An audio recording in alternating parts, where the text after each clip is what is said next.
Hola, estimados alumnos, espero que se encuentren muy bien cuando vean este video.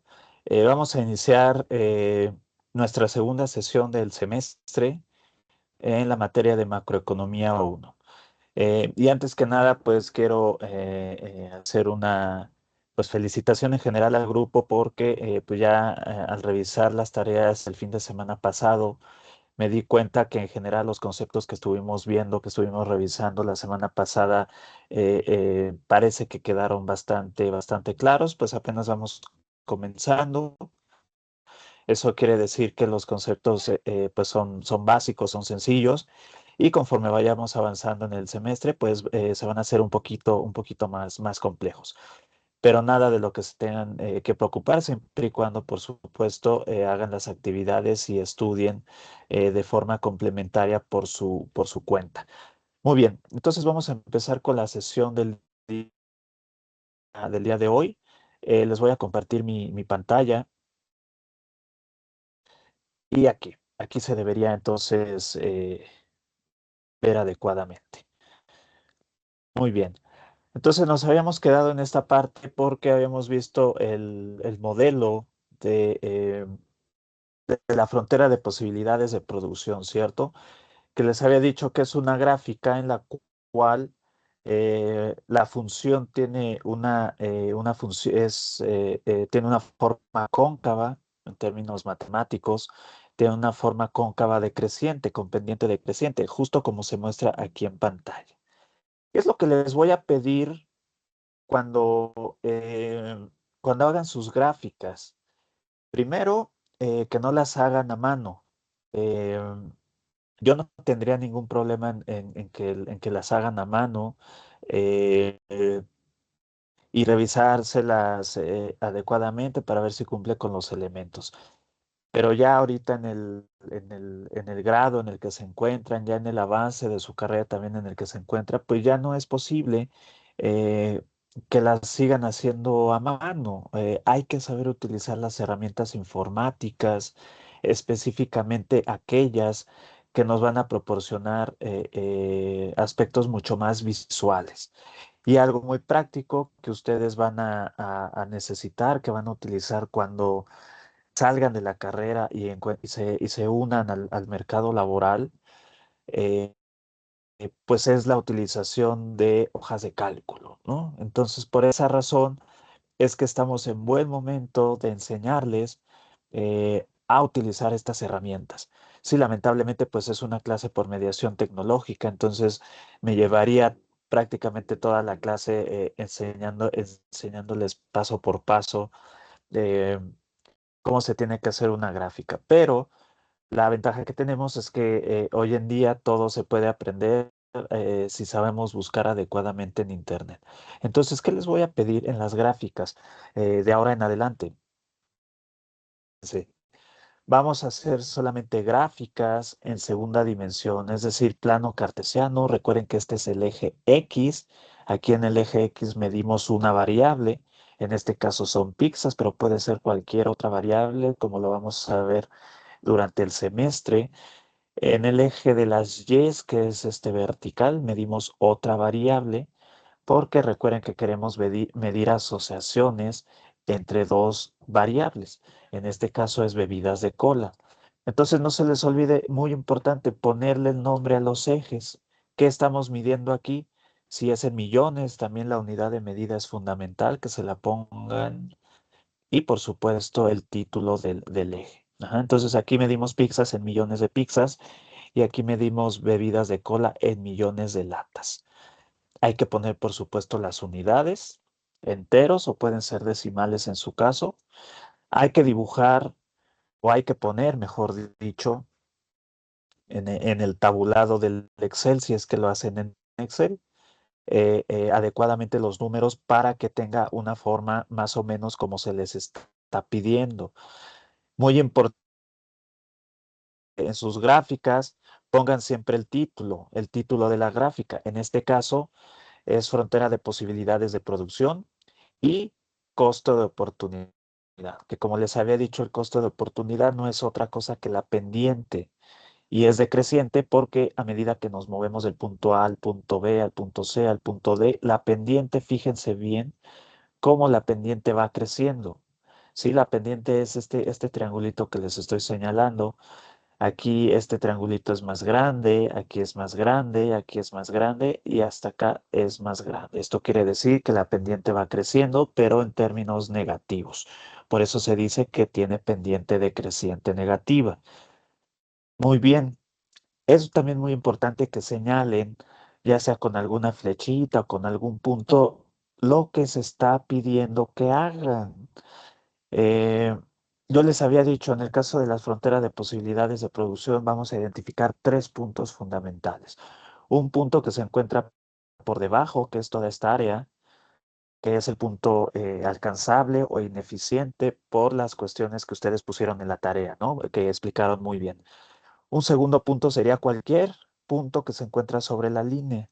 Esto implica que estamos trabajando al tope en la economía, se están utilizando los recursos productivos al 100%, y entonces esto implica que estamos en la frontera de posibilidades de producción.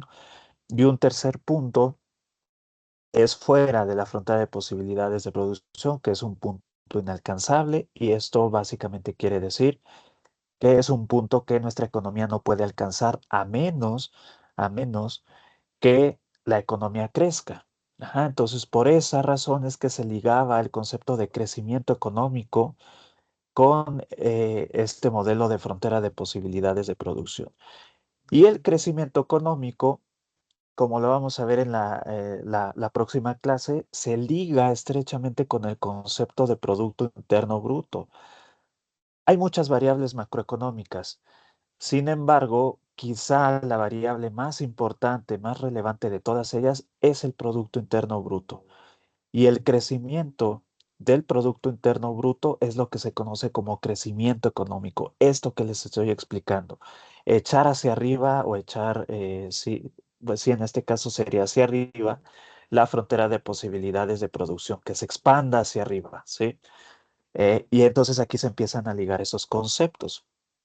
De todas formas, lo vamos a ver un poco más adelante cuando veamos cuentas nacionales. Aquí solamente me quería detener pues, para explicarles cómo deben presentar ustedes sus gráficas para que las gráficas sean adecuadas. Como se pudieron dar cuenta en la tarea, pues sí soy un poco exigente en términos de cómo presentan su tarea. En este caso, como es mediación tecnológica, eh, me importa mucho la presentación, ajá, la presentación de las cosas, de las tareas que ustedes hagan. O sea, que le dediquen tiempo, que le inviertan tiempo a su tarea, eso siempre se agradece. Muy bien, entonces aquí está un ejemplo de otra gráfica donde medimos igual aquí pizzas en millones, disposición a pagar en este caso, y entre paréntesis se pone la unidad de medida. Nuevamente, aquí están las escalas de medición. Tenemos la gráfica, en este caso es una línea recta con pendiente negativa, pero vamos a ver más adelante que les puedo pedir gráficas con pendiente positiva, eh, pendiente constante, pendiente decreciente, creciente, etcétera. Pero este es otro ejemplo de cómo debe hacerse una gráfica adecuadamente. Aquí este es un ejercicio de estática comparativa. El ejercicio de estática comparativa muy similar a este que ustedes pueden ver aquí, lo vamos a hacer ya casi al final del semestre cuando les enseñe lo que son las políticas de estabilización en una economía real. Ajá. ¿Qué es la política fiscal? ¿Qué es la política monetaria? ¿En qué consiste? Y cómo la modificación de política contractiva o restrictiva o expansiva afecta a otras variables macroeconómicas. Entonces ustedes tienen que hacer eso. Les voy a pedir gráficas, dos gráficas o incluso hasta tres eh, que vayan en el mismo archivo y que vayan ligadas una con otra. Entonces, fíjense muy bien. Aquí en esta primera gráfica tengo la frontera de posibilidades de producción y esta gráfica está ligada con la gráfica de abajo. Ajá, están como unidas por hilos, si quieren verlo así. Entonces, vamos a iniciar en el punto B. El punto B, que es el punto medio, es el punto entre el punto A y el punto C, el punto B, justamente me está dando el equilibrio entre el costo marginal y el beneficio marginal. Es el punto B, ese equilibrio. Pero ¿qué pasaría si yo me muevo del punto B, digamos, al punto A? Entonces, en este caso, ya no me encuentro en este punto de equilibrio, me encuentro en un punto de desequilibrio que sería estos dos. Si en este caso el beneficio marginal es mayor que el costo, que hay esta diferencia o este desequilibrio. Eh, de igual forma, si me muevo del punto B al punto C, entonces ya no me encuentro en el equilibrio inicial que era este. Me encuentro en este punto donde el costo marginal, que es esta línea color rosa, es mayor que el beneficio marginal que representa la línea verde. Em, Esto ahorita es un ejercicio de estática comparativa. A esto se le llama estática comparativa cuando fusionas dos o más gráficas. Esto no lo vamos a hacer por el momento, es decir, no les voy a dejar tarea relacionado con este tipo de ejercicios, pero sí les adelanto que ya casi al final del semestre, en los últimos temas que veamos, sí les voy a pedir ejercicios de estática comparativa como se muestra aquí en pantalla. Muy bien, entonces retomando los temas que estamos viendo en este curso de Macroeconomía 1, aquí podemos ver que el crecimiento económico entendido como esa expansión, la expansión de la frontera de posibilidades de producción, la ligamos con el concepto de comercio. Y esto es bastante interesante para su carrera, para su licenciatura, porque aquí básicamente lo que tratamos de dar a entender es cuál es la importancia que tiene el comercio internacional para las naciones. Em, Ustedes, como saben, México es un país que tiene firmados acuerdos comerciales con prácticamente todos los países del mundo. ¿Esto ha sido beneficioso para nuestro país? Probablemente sí. Entonces, ¿cuáles son los principales beneficios del comercio internacional? ¿Por qué la imposición de aranceles, de tarifas, de cuotas son una traba para el comercio internacional y, en consecuencia, pueden ser una traba para el crecimiento económico? Primero hay que empezar con lo básico. Eh, Se dice desde el punto de vista de la teoría que si hay mayor crecimiento, si hay mayor comercio internacional en una nación, supongamos México, esto tiene efectos positivos en el crecimiento económico. Es decir, mayor comercio internacional te permite expandir tu frontera de posibilidades de producción a través de la diversificación en la economía. Es decir, si hay más empresas exportadoras, como esas empresas exportadoras tienen que competir con empresas de todo el mundo para vender algún producto específico en algún mercado específico, entonces eso se va a traducir en que estas empresas tienen que hacer lo posible por ser más competitivas. ¿Y cómo pueden ser más competitivas?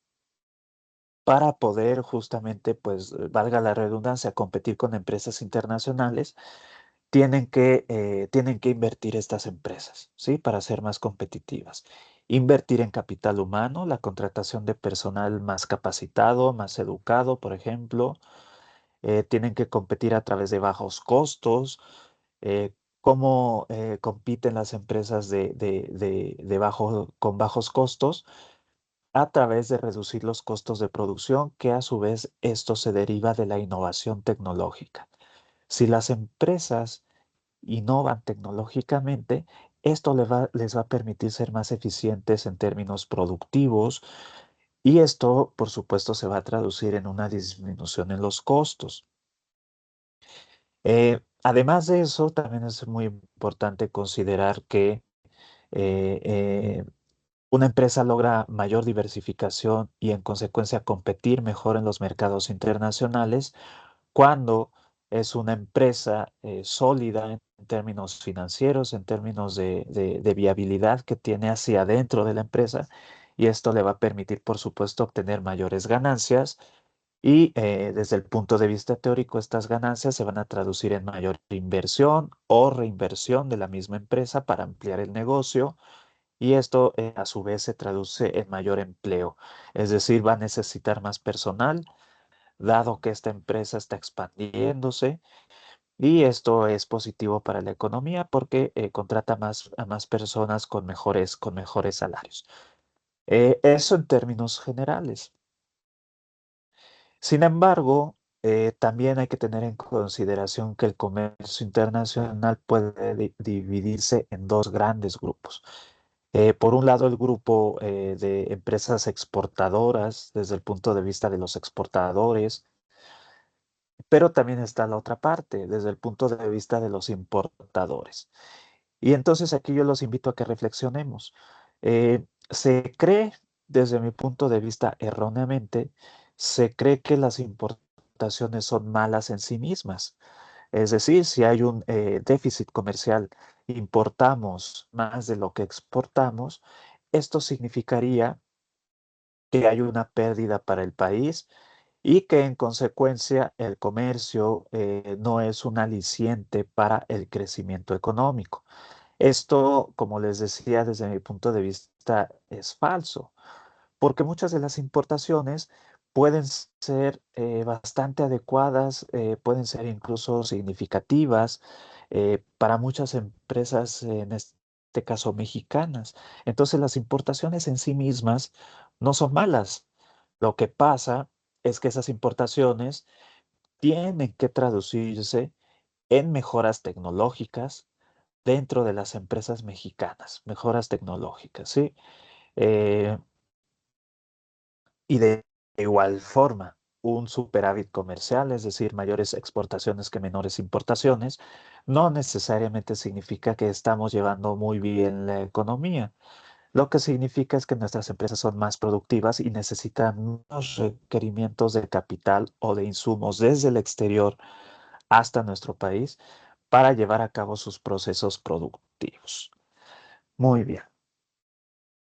Entonces, el comercio internacional en términos generales, a mayor crecimiento, a mayor comercio internacional, se dice desde la teoría que esto ayuda o impulsa el crecimiento económico a través de la diversificación y de un concepto muy importante, que es la especialización productiva.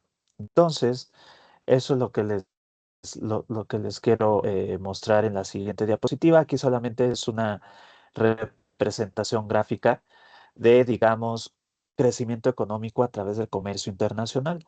Entonces aquí tenemos una frontera de posibilidades de producción en color azul. Eh, si un país se especializa en algún producto o bien que se produce muy bien en este país y que lo ven en los mercados internacionales, por ejemplo, pizzas, entonces vean cómo la producción de pizzas de ese país se aumenta de 5 millones a 7 millones. ¿Y esto esto en qué se va a traducir? Esto se va a traducir pues básicamente en crecimiento económico. Todo lo que se haga hacia la derecha, hacia arriba, en la frontera de posibilidades de producción, indica que estamos ante un fenómeno de crecimiento económico. La estructura del país está creciendo. Y lo opuesto también es cierto. Si la frontera de posibilidades de producción se hace más chiquita, digamos aquí a esta altura donde les estoy señalando en la diapositiva, si pasamos del azul a una línea aquí hipotética, entonces estamos diciendo que estamos decreciendo económicamente. Y el hecho de que haya un decrecimiento económico, pues tiene implicaciones negativas para la economía, porque quiere decir que la economía se está haciendo más chiquita mientras la población se mantiene igual. Ajá. Entonces, va a haber más requerimiento de insumos, más demanda por parte de los consumidores, porque la población seguimos siendo la misma pero la economía es más pequeña. Entonces, las empresas, en este contexto de recesión económica, de depresión económica, las empresas generalmente pues empiezan a despedir trabajadores, ¿no? Porque eh, la economía se hace más pequeña, su demanda disminuye, su oferta también disminuye, Y si despiden más personas, pues esto quiere decir que el desempleo aumenta. Y esto quiere decir que varias familias dejan de obtener ingresos importantes, ingresos adicionales, y entonces no nos conviene a nadie, ni a los hogares, ni a las empresas, ni al gobierno, porque el gobierno deja de recaudar lo que recaudaba anteriormente. Entonces, en un contexto de recesión económica, de una disminución hacia abajo en la frontera de posibilidades de producción, pues es una situación adversa para todos los agentes económicos. Muy bien, entonces les había dicho, el concepto de especialización productiva es muy importante para el comercio internacional porque veámoslo de esta forma. Todos los países del mundo son como personas, ¿no? México es una persona, Estados Unidos es una persona, cada país es una persona. Y vamos a suponer que existe un mercado internacional físico, donde ustedes quieran, ubicado geográficamente donde ustedes quieran. Entonces ahí en ese mercado internacional físico eh, acuden todas las empresas o todas las personas, que en este caso representan a cada país. Se dice que un país, una persona o un hogar, en este caso lo estamos viendo a nivel país, tiene una ventaja comparativa en términos de la especialización productiva cuando es bueno en producir algo. Nosotros en México somos especialistas en producir varias cosas. Y si no, vean el caso del aguacate. Somos potencia mundial en la producción y exportación de aguacate a todo el mundo, especialmente hacia los Estados Unidos. Entonces, si nosotros nos encontramos en el mercado internacional de aguacates, llegan muchos países a vender sus aguacates. ¿Por qué México tiene una ventaja comparativa? Una ventaja comparativa, es decir, nos especializamos productivamente en el aguacate. Punto número uno, por el clima que tenemos. El clima nos ayuda mucho si nos comparamos, por ejemplo, con Alaska, ¿no? Por poner un ejemplo. O si nos comparamos con el Reino Unido o con Rusia. Dado que el aguacate requiere ciertas condiciones meteorológicas de clima, eh, entonces hace mucho más factible que se produzca en ambientes más tropicales, como en el caso del sur y del centro de México. Entonces se dice que ahí nosotros como país tenemos una especialización, una ventaja comparativa en comparación con otros países, ¿sí? Somos potencia debido a punto número uno, el clima. Punto número dos, las tierras. Nuestras tierras, específicamente las que se encuentran en la costa del Pacífico, Michoacán, Jalisco, Guerrero, Oaxaca, toda esta parte, tienen, además del clima, tienen las tierras adecuadas para la producción de aguacate. Entonces, en algún momento en el tiempo, nuestro país, los productores de aguacate se dieron cuenta que podían producir el aguacate a menores costos y de una forma masiva en comparación con lo que se produce en Alaska. ¿Cuánto se puede producir de aguacate en Alaska? Probablemente cero, probablemente nada. ¿Cuánto se produce en Rusia? Probablemente se produce muy poquito, igual que en Reino Unido, igual que en Suecia, en Noruega, etcétera, etcétera. Entonces, ese es el concepto de ventaja comparativa, que los países identifiquen en qué son buenos, ajá, es decir, cómo producen algún bien o servicio al menor costo posible y una vez que identifican en qué son buenos, es decir, una vez que identifican que tienen una ventaja comparativa, se especializan en producir eso. Ajá. Entonces, este solamente es un ejemplo que siempre les pongo a mis alumnos respecto a la ventaja comparativa. México tiene varios productos en los cuales se puede especializar adecuadamente y uno de ellos es, por ejemplo, el aguacate. El concepto de ventaja absoluta es exactamente lo mismo que les acabo de comentar, nada más que la ventaja absoluta se mide en términos de la productividad. ¿Qué tan productivo es un país respecto al otro en justamente la producción de algún bien o servicio específico? Entonces ahí se dice que se tiene una ventaja absoluta respecto a otros países, pero realmente lo que nosotros utilizamos más en las teorías del comercio internacional es el concepto de ventaja comparativa y de especialización productiva. Por eso es que para nosotros como país la producción de aguacate es muy importante para nuestra balanza comercial, es decir, para nuestro comercio, para el comercio internacional y en última instancia para el crecimiento económico. Muy bien, entonces aquí les voy a dejar de tarea que, eh, que pongan algunos ejemplos adicionales en los que México tiene una ventaja comparativa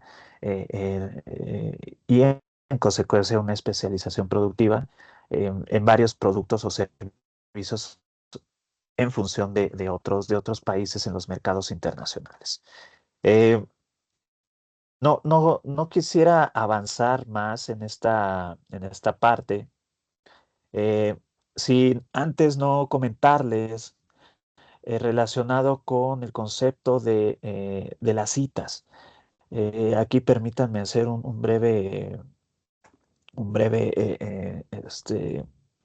breve pausa, porque es muy importante que ustedes desde ahora que están pues ya casi a la mitad de la carrera, aprendan a hacer las citas adecuadamente. ¿Cómo puedo hacer las citas adecuadamente? Primero, yo me doy cuenta inmediatamente cuando no están citando adecuadamente y cuando se están plagiando las ideas de otros. Eh, Inmediatamente me doy cuenta si le preguntan a la inteligencia artificial o si lo sacan de alguna página de internet, alguna página chafa de internet y copian y pegan y lo ponen así, ¿no? Inmediatamente me doy cuenta. Entonces, por favor, les pido que no hagan eso porque voy a estar bajando puntos por hacer esas prácticas deshonestas. ¿Qué es lo que tienen que hacer? Agarrar los libros que les pasé, los libros de macroeconomía, y leer el capítulo correspondiente. Por ejemplo, si les pido que lo hagan en términos de ventaja comparativa, ¿qué es una ventaja comparativa?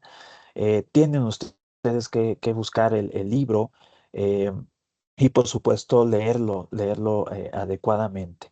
Sí, ¿cómo hay que citar? Por ejemplo, si ustedes dicen, yo les pido que expliquen alguna gráfica y ustedes ponen, aquí en esta gráfica se puede observar, bla, bla, bla, bla, bla, bla. Por tanto, decimos que una persona tiene una ventaja comparativa en cierta actividad cuando es capaz de realizarla a un costo de oportunidad más bajo que cualquiera. Esto, por supuesto, no es una idea suya, es una idea que están retomando de algún libro o de algún documento de investigación. Entonces, para que no se considere plagio, para que no se considere que están utilizando ideas de otros, lo que tienen que hacer es citarla. Aquí, ¿cómo la citarían? Abren corchetes aquí mismo, al finalizar la oración, abren corchetes, ajá, abren el corchetito, ponen el primer apellido del autor, ponen coma y ponen el año de la publicación o del libro. Ajá, entonces, por ejemplo, si yo tuviera un libro de macroeconomía y ustedes están citando mis ideas, tienen que abrir corchete aquí en este caso, em, ponen cruz, coma, 2025, cierran el corchete y ponen punto final. Así es como se debe citar en formato APA. Si están utilizando una idea más larga, más grande, entonces, es decir, con más de 30 palabras, entonces se tiene que poner todo ese párrafo que se copiaron y pegaron en comillas, ¿sí? Pero siempre y cuando esté citado adecuadamente. Otra forma en la cual deben hacerlo, y les voy a estar pidiendo que así lo hagan durante el semestre, es poner el número de la página.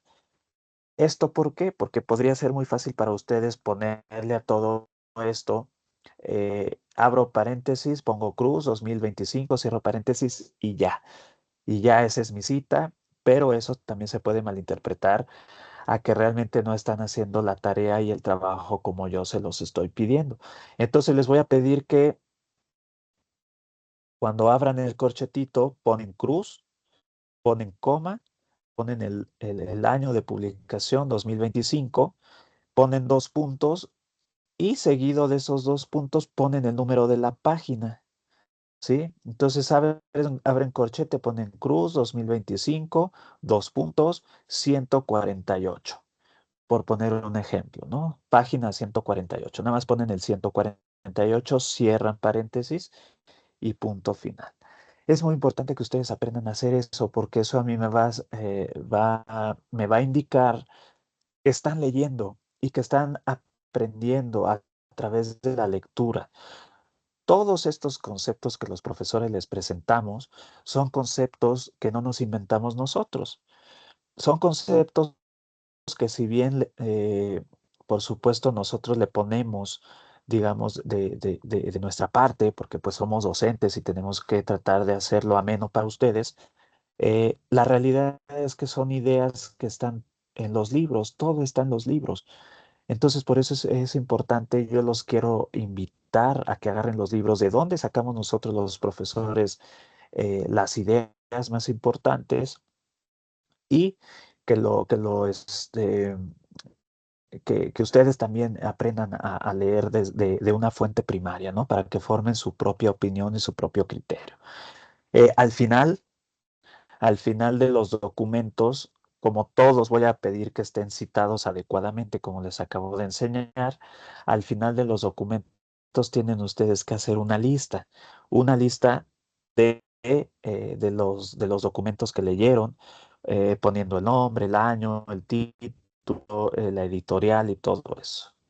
Si tienen dudas respecto a eso, busquen en internet, ponen ahí en Google formato APA séptima edición y les va a salir un documento en PDF, descargan ese documento y ahí les explican paso a pasito y claramente cómo tienen que citar adecuadamente esto que les estoy diciendo. Muy importante, por favor, háganlo porque yo me doy cuenta inmediatamente cuando sí lo hacen y cuando no. Y eso, por supuesto, les va a restar puntos. Entonces yo no quisiera restar puntos, quisiera que sacaran las notas más altas, pero pues si ustedes no me dan elementos para eso, pues tengo que ir quitando puntos y eso se va a ver reflejado al final en su promedio. Bien, para terminar la clase voy a introducir a un concepto muy importante. Es un concepto que se conoce como flujo circular de la economía. Entonces aquí voy a pasar estas diapositivas rápido, pero ustedes viendo el video pueden pausarlo para que tomen nota, si es que toman nota, si es que ustedes aprenden así. Eh, y me quiero detener, para no hacer más tiempo, me quiero detener en este pequeño esquema. Les voy a pedir de tarea que hagan un esquema similar en Word, está bien, en donde nosotros vamos a identificar tres agentes económicos.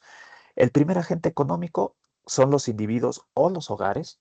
El segundo agente económico son las empresas, el sector productivo. Y el tercer agente económico es el gobierno. Ajá. Entonces se dice que en una economía moderna, en una economía contemporánea, estos tres agentes económicos van a interactuar entre sí a través de los mercados. ¿Cuáles mercados? Específicamente dos tipos de mercados, los mercados de bienes y los mercados de factores. Entonces, permítanme iniciar desde los individuos. Podemos iniciar desde cualquier otro punto, pero vamos a iniciar desde los individuos. Nosotros como individuos, pues tenemos que trabajar, ¿no? A menos que nos guste ser mantenidos y pues no ejercemos ninguna actividad productiva, pero si ese no es el caso, los individuos tenemos que trabajar, ya sea en la escuela, ya sea en una empresa, en donde sea. Entonces los individuos acudimos al mercado de factores el mercado de factores es el mercado de trabajo y el mercado de capitales. Entonces los individuos acudimos al mercado de factores a vender nuestra mano de obra, a vender nuestra fuerza de trabajo. ¿A quién le vendemos esa fuerza de trabajo? A las empresas. Entonces, los individuos aquí en la rayita, en la flecha roja, acudimos al mercado de factores a vender nuestra fuerza de trabajo, mientras que las empresas en la flechita verde acuden al mercado de factores a comprar nuestra mano de obra, nuestra fuerza de trabajo. Bien, sin embargo, las empresas también tienen que acudir al mercado de bienes, no solo, primero acuden al mercado de factores a comprar trabajo, a comprar mano de obra, pero también pueden acudir al mercado de factores a comprar capital, a financiarse para hacer crecer su empresa. Eh, una vez que ocurre eso, entonces los individuos trabajamos en alguna empresa a través del mercado de factores, a través del mercado de trabajo, y las empresas nos tienen que pagar un salario por vender nuestra fuerza de trabajo. Con este salario, las personas acudimos al mercado de bienes en la flechita verde, acudimos al mercado de bienes pues a comprar bienes y servicios para poder vivir plenamente o para poder vivir nuestra vida, ¿no? Entonces compramos lentes, compramos playeras, compramos audífonos, compramos pan, compramos leche, todo lo que ustedes quieran. Eso lo compramos con el salario que nos pagan las empresas por vender nuestra fuerza de trabajo y esto lo vamos a adquirir en el mercado de bienes. Ahora, las empresas también acuden al mercado de bienes a comprar insumos para sus procesos productivos propios. Entonces, las empresas, esto se ve reflejado en la flechita roja. Muy bien. Entonces, es aquí justamente donde los hogares ejercen el gasto en el mercado de bienes. Ese gasto que hacemos los individuos en el mercado de bienes al comprar productos, servicios y todo eso, representa un ingreso ¿para quién? Para las empresas. Ajá, entonces, si una empresa vende muchos jabones, si es una empresa jabonera y vende muchos jabones, pues eso le conviene a la empresa porque implica mayores ingresos para la empresa, ¿sí? Entonces, así es como se cierra el círculo de este modelo muy sencillo que se llama flujo circular de la economía, donde los tres principales agentes económicos, individuos u hogares, empresas y gobierno, interactúan a través de dos mercados, el mercado de bienes y el mercado de factores de la producción, que incluye el capital y el trabajo. Bien, y finalmente, ¿cuál es el papel que juega el gobierno?